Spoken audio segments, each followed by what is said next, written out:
జై మీడియాకి స్వాగతం.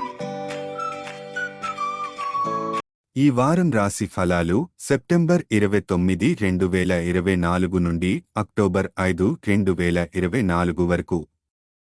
తులా రాశి ఫలాలు. ఈ వారం మీ ఆరోగ్య స్థితి మెరుగుపడే సూచన ఉంది. మీరు క్రీడలు మరియు బహిరంగ కార్యకలాపాలలో పాల్గొనే అవకాశముంది. ఇది మీ కోల్పోయిన శక్తిని తిరిగి పొందడానికి సహాయపడుతుంది. ఈ శక్తితో మీరు జీవితాన్ని మరింత ఉల్లాసంగా గడిపేందుకు మార్గం సుగమం అవుతుంది. మీ ఆరోగ్యంతో పాటు శారీరకంగా ఉత్సాహంగా ఉండటం, దైనందిన పనులలో చురుకుగా ఉండటం ఈ వారంలో ప్రధానంగా కనిపిస్తుంది. వారం ప్రారంభంలో మీ ఆర్థిక ఇబ్బందులు తీరుతాయి. ఫలితంగా మీరు మధ్య వారం నాటికి కొన్ని ముఖ్యమైన వస్తువులను సులభంగా కొనుగోలు చేయగలుగుతారు. ఈ కొనుగోళ్లతో మీరు మీ సుఖాలను పెంపొందించుకుంటారు.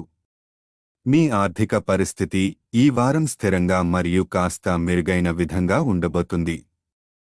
కానీ కుటుంబంలో ఒక సభ్యుడి ఆరోగ్యం మీకు ఆందోళన కలిగించే అవకాశం ఉంది. వైద్య సేవలకు తగిన ఖర్చు పెట్టాల్సిన అవసరం రావచ్చు. ఇది మానసిక ఒత్తిడిని మరింత పెంచుతుంది. ఈ వారం మీ ప్రవర్తనలో కఠినత కనిపిస్తుంది. దానివల్ల పనికిరాని విషయాలపై పని ప్రదేశంలో ఇతరులతో వివాదాలు చెలరేగే అవకాశం ఉంది. ఈ వివాదాలు మీ ప్రతిష్టకు చెడు ప్రభావం చూపవచ్చు. అంతేకాకుండా సహోద్యోగుల నుండి సరైన మద్దతు పొందడం కష్టతరం కావచ్చు. అందువల్ల మీ మాటలు గమనించి మాట్లాడటమే మంచిది. విద్యార్థులకు ఈ వారం వారి ఆరోగ్యం పట్ల జాగ్రత్తగా ఉండటానికి సలహా ఇవ్వబడుతుంది. సమతుల్య ఆహారం తీసుకోవడం పట్ల నిర్లక్ష్యం చేయకుండా దినచర్యను సరిచేసుకోవడం ద్వారా ఆరోగ్యం కాపాడాలి.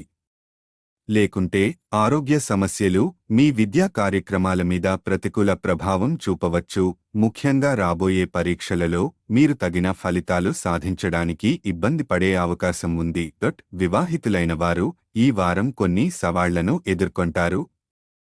గతంలో మీ భాగస్వామి చెప్పిన ఏదైనా అబద్ధం ఇప్పుడు వెలుగులోకి రావడం వల్ల మీకు బాధ కలిగించవచ్చు. వివాహ జీవితంలో ఈ సమయంలో ప్రతికూలత ఉంటుంది, కానీ మీరు దీన్ని అధిగమించడం సాధ్యమవుతుంది. చంద్రుని ప్రభావం రాహువు 6వ ఇంట్లో ఉండడం వలన ఈ వారం మీ ఆరోగ్యం పట్ల మెరుగుదల కనిపిస్తుంది. కాబట్టి శారీరక ఆరోగ్యాన్ని కాపాడుకోవడంపై దృష్టి పెట్టడం మంచిది. పరిహారం. మంగళవారం రోజున కేతువు గ్రహం కోసం యాగహవనం నిర్వహించండి. ఈ వీడియోలు మీకు నచ్చినట్లయితే కనుక లైక్ చేయండి, షేర్ చేయండి, కామెంట్ చేయండి. మరిన్ని వీడియోల కోసం సబ్స్క్రైబ్ కూడా చేయండి.